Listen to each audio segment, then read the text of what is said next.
real big, real big, real big. I know what my real is feel is. To another episode of the CourtSide Takeover Podcast. I'm Des. We've been out for a while, man. I've been checking out a couple games, pulling up, making film.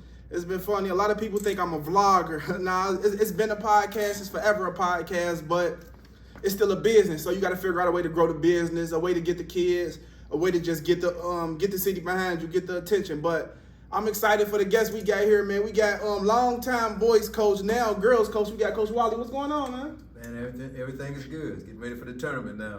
Man, that's what's up. Tournament time. So how the girls doing this year, man? How you like y'all so far, man? How the girls coming out? Listen, when I took the program over, I know we had to build a program. And so we're at the bottom. We're coming up. Girls are working hard. And so it's been a tough year in terms of win-losses. But this year was focused on building the culture we need to be a successful program. And on that note, we've been good. Now, how you take that tradition, TAV boys culture, and add it to the girls? What's some of the stuff you took from the boys, now you can implement with the girls? Because you can't sometimes coach girls how you coach boys. So what's some stuff you took and that's effective? Well, the common denominator for success is hard work. And so it's not to suggest that the girls didn't work hard before I got the position and whatnot as head coach, but just the way we do things on the guys' side, now we're also doing things on the girls' side. So we're trying to build a program for girls who really love to play the game of basketball in the area in which they live.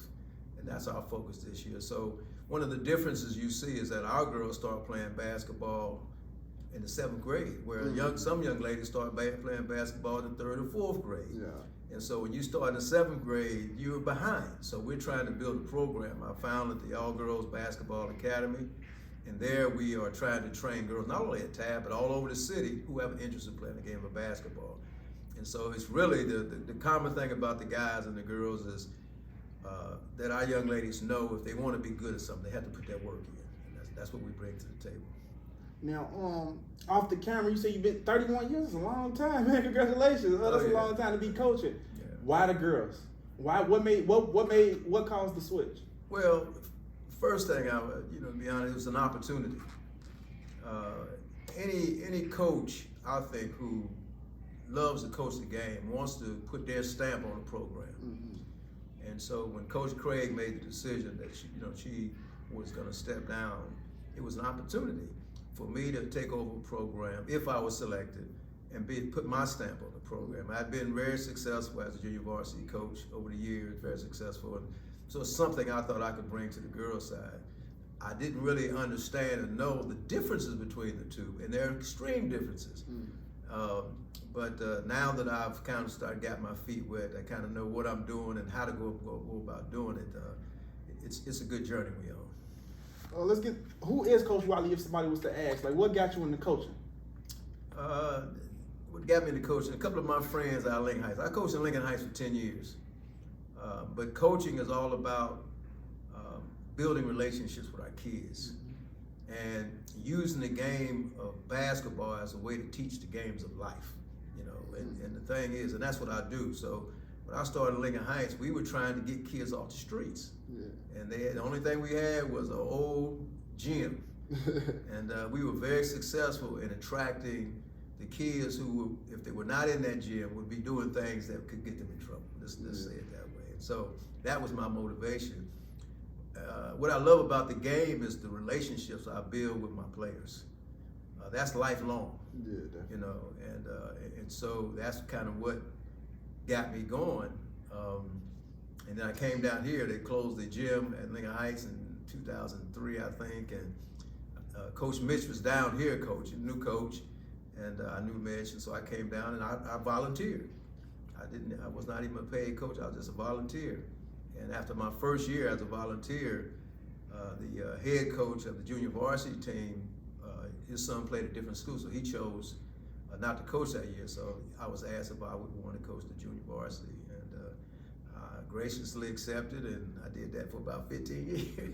What kept you around so long? Because you see a lot of coaches now today, they'll be at this school, they bounce down. But Wally is known for TAF. Every time I say I'm about to go interview Wally, he's been at TAF forever. What kept you around so long? I love my kids. Yeah, I love my kids. And it's not about the money, it's about the kids. Yeah. I've had opportunities to go to other schools, and I can't say I haven't looked at going to other schools, but I love my kids. You know, it's everyone can't coach here, because everyone can't deal with the challenges that our kids face, and our kids face challenges. We spend more time dealing with issues off court than we do with issues on court, and it's all good, you know, because it's called life. And so that's what has kept me here. You know, I think that I ended up here for a reason, and I'm at a point, you know, when I end my coaching career, it'll be at Taft. That's where I'm at. That's nice. Now, we was talking a little, like I said, off camera. What do you think the biggest challenge is from, you know, facing coaching guys for so long, and then you coaching girls? What's the biggest challenge you see in the difference between coaching girls and boys? Well, the thing about athletics, if I was to take a ball and walk in that gym and there was 100 young men in the building, I get about 40 of them in the gym, Right. whether they can play or not. If I did the same thing with our young ladies, I might get 3, because their orientation is different. A male, whether he is good or not, will talk like he's Kobe Bryant, you know? And he will have aspirations, some maybe even go to the league or play collegiate basketball. That's his thought process. Not like that with the young ladies. And so, since I've been coach, it's almost having to convince some that this is even a possibility, that you can do this. Put the work in. You'll be okay. It don't mean you're gonna be at a high level D1 school, D2, D3, because at the end of the day, walk out of that university with a degree.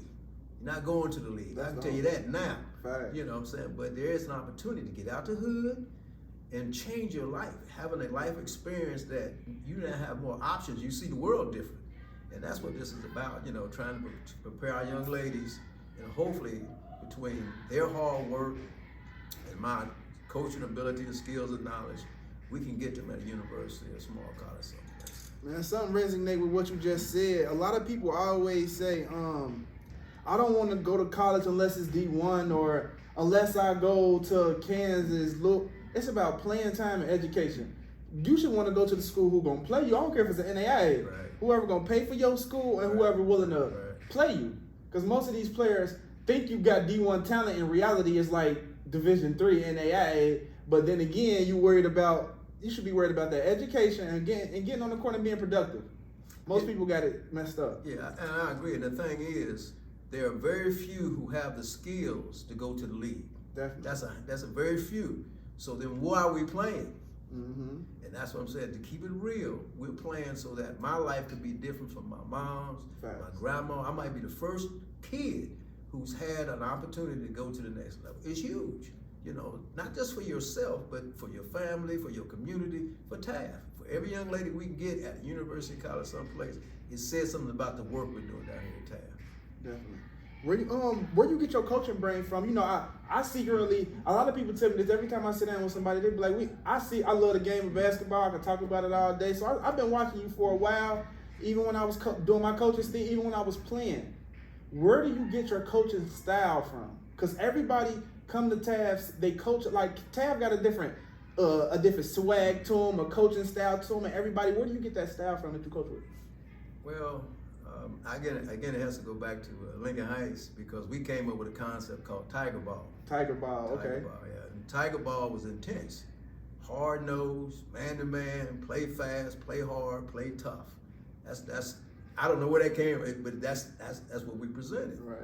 And I think when I came here with Coach Mitch, I found another home, because he was the same way, but he was at another level with it. You know what I'm saying? And so first thing I believe is that a kid can learn anything. The question is, can I teach him? You know what I'm saying? And the other thing is, I think, again, we're trying to teach life. And so how is life? Life tough. Life, you have to be intense. Life, you have to be on it. Life, you have to be disciplined. You have to have all those qualities. Well, guess what? If you can't do it inside that court, you're gonna struggle outside that court. You know, and so that's what I try to bring, that intensity. You know, that's my philosophy. Face to face, woman to woman, hard-nosed defense, play fast, play with a high level of skills, knock shots down, have high basketball IQ. That's the game to me. I like that. A lot of people, like you said, Mitch came here way back in like 03. A lot of people don't even know. Tav known as a powerhouse. Now they've been so successful for so long. But Mitch kind of turned the program around. Yeah, he was key because I don't know what their record. They had a losing record before he got here, and they flipped it in 1 year. But what that goes to show is that the talent was here. What you needed to put together a successful team and program, it was here. You just didn't have a person who knew how to do it. And that's what Mitch, he brought in with his understanding of the game. And again, it's about building relationships. If you can't get your players to trust you, you're not going to be successful. And that's what I learned as a coach. It's not necessarily your scheme and this, that, and other, do they trust you. Yeah. And if once you gain that trust, no matter what you ask them to do, they will do. I'm curious. Mitch came back, coached for a while, and left again. It didn't seem like the players connect. This generation connect differently. I want to know, what do you think about, like, because when Mitch had that group that won state and those couple of years after, it's like they connect with him, they fought for him, like they run through a wall for him, if I could use the phrase. But that he came back and coached these new, what's Gen Z they call it? Why do you think this new generation don't connect with the same coaching style Mitch used to coach with? Well, because things change. And the thing I know about Mitch, when Mitch looks back at his coaching career, in the past, there are things he did he wouldn't do today. And so everyone couldn't handle that style. Yeah. It took some very tough guys, and the guys we had were tough. We had some tough guys, but I learned to play the game of basketball in the streets. Yeah. There was no gym. You could get to no gym. You playing on cement all day, yeah, with a raggedy ball, and sometimes in the rain or whatever. And so, but this generation doesn't go outdoors. No, there are computer kids. They're texting all the time. They're on the phone. So it's different. You don't have the same kind of kids. So you have to find a different way to get them to be successful in what it is they're trying to do. And they only, like with my girls, for the most part, their only time that they've seen a basketball is inside of a gym. You know what I'm saying? They don't do it on their own. And that's how we came up. We came up in the streets, and not as a negative, but I'm saying you play outdoors. So the sun come up. But how many courts do you see full today? You just don't see that. So you have to approach them different. Everything is different, and how they're raised is different. Stuff going on in life is different. Our kids' lives are so complicated now; it's unreal. It's kind of stuff they're dealing with. So I think what I've learned as a coach is that I have to develop some humility about how I'm going to deal with my kids and be patient with them. I know where I need to take them, but I have to work on their time. Like, they can't work on my time necessarily. Yeah, I like that. If somebody was to ask, who do Wally like watching? Who's your favorite player to watch in like high school? Girls and boys. I'd have to say Kelsey Mitchell. Okay, yeah, she was a bucket. Yeah, she was a Kelsey. bucket. And the thing about Kelsey, since Kelsey worked out at Taft, and I was around her as she was coming up. Her work ethic is what drove her game. And that's what I liked about watching her play, because I know the work she put in to do the stuff that people are ooh and ah for, on the court. They just didn't know the hours that she put in. So she's definitely one of the most favorite players that I've ever seen. And just by knowing her off court and seeing what she's able to accomplish on court. Boys. You could be biased. They could wear green and gold. Well. Yeah, I guess in this area it would have had to be her. Heath White. Gotcha. He was special. Yeah, he was special. He was special as an athlete and a player. He was as a high school player. He was great to watch. Just really great to watch. Yeah, he was a killer. And we was talking about why don't you think the girls in the city get as much recognition as the boys? I don't even want to say it's the city. It's everywhere for real. You can see it in the WNBA. You can see it in college. Why do you think girls' sports not as elevated as men's sports, being that it's some of these girls that's kind of probably like one of the best shooters in the city, I think, is a female. So it's like, why don't you think they get that type of recognition as the guys? Well, the girls' game is more technical because they're not playing above the rim. Yeah. And so you have to love the game. In my opinion, you have to really understand basketball when you watch females play, because they're technical. Yeah.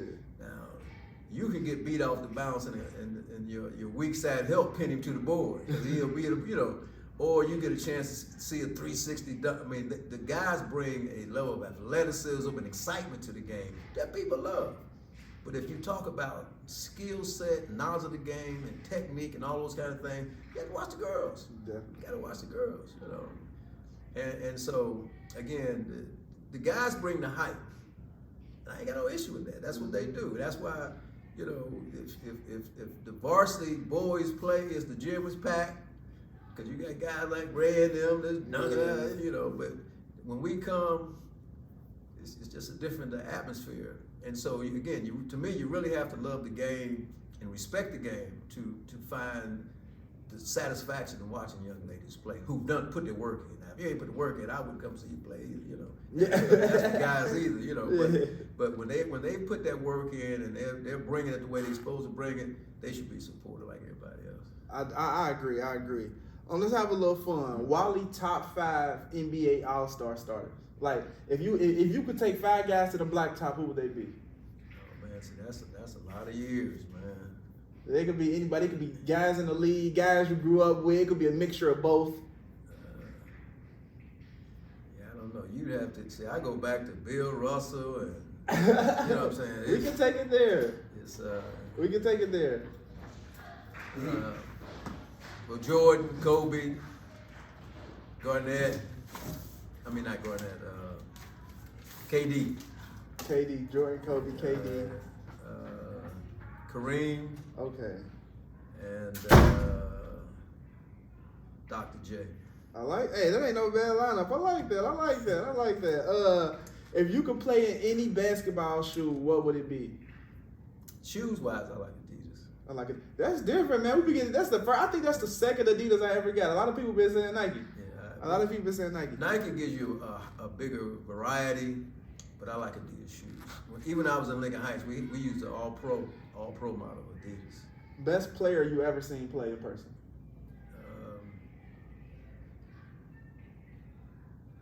Best player I've ever seen, probably LeBron.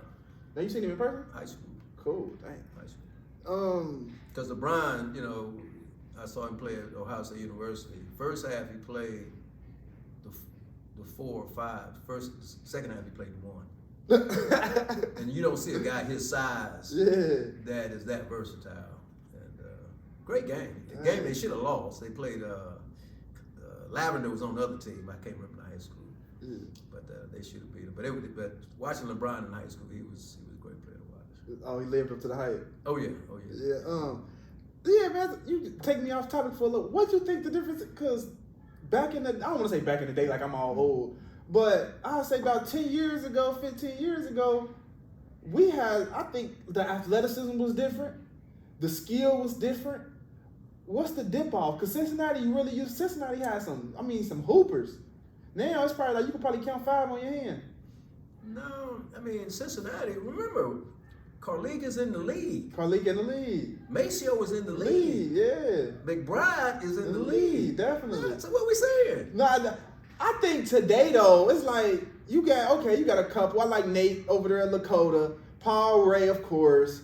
You got 3 All-Americans, McDonald All-Americans. Yeah, I can't forget about the girls. You got D, you got KK, we got some hoopers. Okay. We play. I'm gonna tell you, in this area, it's some really good basketball. Definitely. It really is. Jordan Henderson from Walnut, he's at Canisius. Malik Green from Taft, he's at Canisius. We're spread out. We're out there. Mid-major and going up. See, when you break it down like that, okay, I give you that one. Okay, I like that. And then Hughes, what's his name? He went up to out of New York. He went to school in New York. Corey. Yeah, Corey Long. Yeah, Corey Long. Oh, he went D1 too. Yeah, okay, yeah. And that's what I'm saying. If you keep adding them up, you'll see that we putting them. We producing. We producing. And you got 3 pros in the last 3 years. 3 years. Yeah. Now I like what you said about getting players to college. Most people don't. Most people as coaches and really girls don't even make that their mission. Was that your mission, getting the girls job? I want to get some of these females to college. Well, yeah, for sure. Because again, I think that they just don't get the attention Yeah. So you have to put that work in. They're behind, so to speak. The girls' game is behind.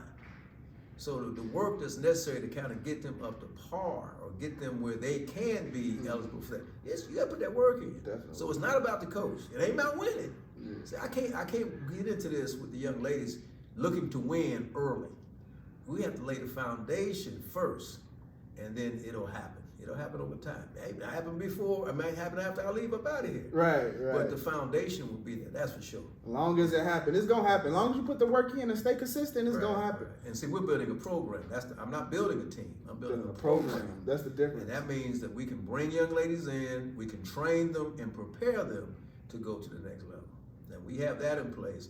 Then people's daughters who really want to do that will look at TAF as an option. Just like the boys is. Everybody want to come to TAF because I like that. I like that. And it start from the ground up like you're doing. It start from the bottom and building it up. Build it up. It's time for our takeover segment of the day. I'm gonna ask you a couple questions. You can answer them. You know, we're just gonna have a little fun, answering the best as you can, as honest as your opinion.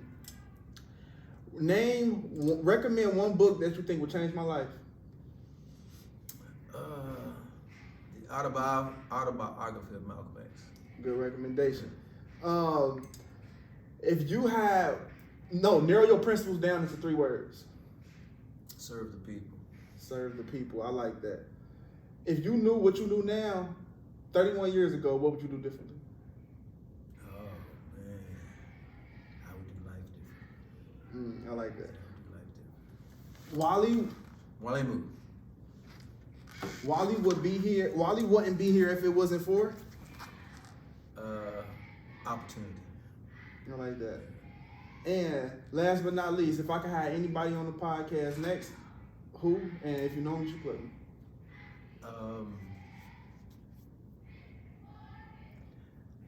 I'd tell you, I would say Sasha Young, because I've been impressed with her this year. Who? She's the women's head coach at Withrow. Got you. Okay. Yeah, okay. I think she's done a great job this year with who she's had, and I mean they're the top team in the CMAC, and I think last year they may have been in the bottom half. Dang. So they made a tremendous turnaround in a year, and so I thought she's done a great job. That's a good one. I got to get that. I look up stats before. I look up stats frequently. They got a girl over there averaging like a double, like 17 rebounds. Some crazy stuff. Yeah, she's good. Rice. Yeah, okay. Yeah, so I'm going to have to get that one. I appreciate you for coming, all right. man. Thank you, man. Nah, no doubt. It's the CourtSide Takeover Podcast. That's Coach Wally, and we out.